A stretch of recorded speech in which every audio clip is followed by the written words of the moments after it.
नमस्कार दोस्तों, स्वागत है आपका ऑनलाइन स्टडी वीडियो में।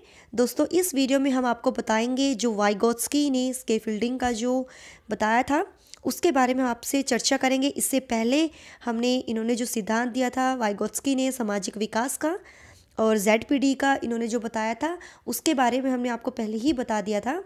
एंड ईयर अनअकैडमी पर भी फॉलो कीजिए, जिसका लिंक आपको डिस्क्रिप्शन में मिल जाएगा। वहाँ भी आपके लिए अच्छे अच्छे कोर्स मैंने अवेलेबल करवाए हैं।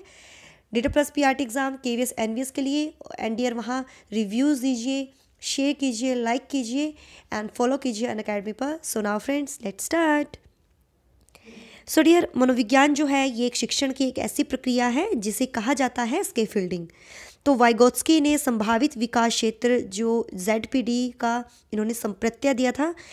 रूसी मनोवैज्ञानिक थे ये ली सिमानोविच वाइगोत्स्की ने स्कैफोल्डिंग का इन्होंने विचार दिया था। शिक्षा के क्षेत्र में इस विचार का सफलतापूर्वक इस्तेमाल भाषा शिक्षण के लिए भारत में किया जा रहा है। छोटे बच्चों को इस तकनीक से बुनियादी बातों को सीखने में काफ़ी मदद मिली है स्कैफोल्डिंग की तरीके से। ओके, तो देख लेते हैं कि स्कैफोल्डिंग होता क्या है। इसका अनुवाद ढांचा निर्माण किया गया है और इसका जो तात्पर्य है कि छात्रों को सिखाने और समस्या समाधान के लिए दिए जाने वाला जो समर्थन है, सपोर्ट है, वो आपका स्कैफोल्डिंग कहलाता है। ठीक है, यह समर्थन संकेतों के रूप में याद दिलाने वाले उपायों, शाबाशी, समस्या को छोटे छोटे टुकड़ों में बांटना या कुछ ऐसा करना जिससे बच्चों को अपने आप या स्वतंत्र रूप से सीखने का मौका मिल सके, इन विभिन्न रूपों में हो सकती है। ठीक है, या तो उनका जो अस्थायी जो सहयोग होता है वो भी आपका स्कैफोल्डिंग कहलाता है। तो ये स्कैफोल्डिंग का एक वास्तविक उदाहरण है। जैसे ये टीचर बैठी हुई है और इनको ये टीचिंग करा रही है, तो ये एक उदाहरण है। स्कैफोल्डिंग एक प्रकार की शिक्षण प्रक्रिया है जिसमें बच्चों को दिया जाने वाला जो निर्देश है उसकी मात्रा तथा स्वरूप उनके विकास के स्तर के अनुरूप होता है। जो निर्देशन उनको किया जाता है, मार्गदर्शन उनके विकास के स्तर के अनुरूप होता है, उनके अकॉर्डिंग होता है। बच्चों को दिया जाने वाला समर्थन या सहयोग तब वापस ले लिया जाता है जब बच्चा स्वतंत्र रूप से किसी काम को करने लग जाता है।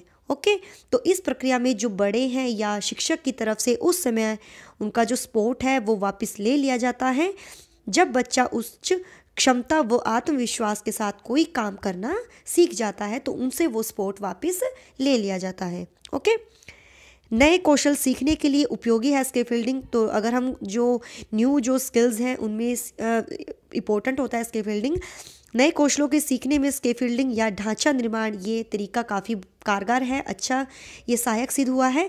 इसमें शुरू में अधिक समर्थन दिया जाता था, फिर उसे धीरे धीरे हटा लिया जाता है। मीन्स पहले उसको स्थायी रूप से सहयोग दिया जाता था, फिर उसको अस्थायी रूप से उनको सहयोग दिया जाता था। जो उनको सपोर्ट उनको देते थे बच्चों को, वो उनको वापस ले लिया जाता था ताकि वो खुद सीख सके। ओके, पूरी कक्षा के साथ काम करते समय हो सकता है कि कुछ बच्चों ने नए कौशल में परिपक्वता हासिल कर ली हो, मगर अन्य बच्चों के सीखने की संभावना को ध्यान में रखते हुए इसे जारी भी रखा जा सकता है। मगर जो अन्य जो बच्चे होते हैं क्योंकि वो कम सीखती हैं, धीरे सीखती हैं, तो उनका ध्यान रखा जाता है ताकि पूरी कक्षा के बच्चे लगभग समान स्तर पर पहुंचने में सफल हो सके। लेकिन कि जो बच्चे उच्च क्षमता हासिल कर लेते हैं, बाकी जो बच्चे नहीं करते हैं, उनको सपोर्ट दिया जाता है। ओके, भाषा शिक्षण में इसका जो महत्व है वो है रूम टू रीड।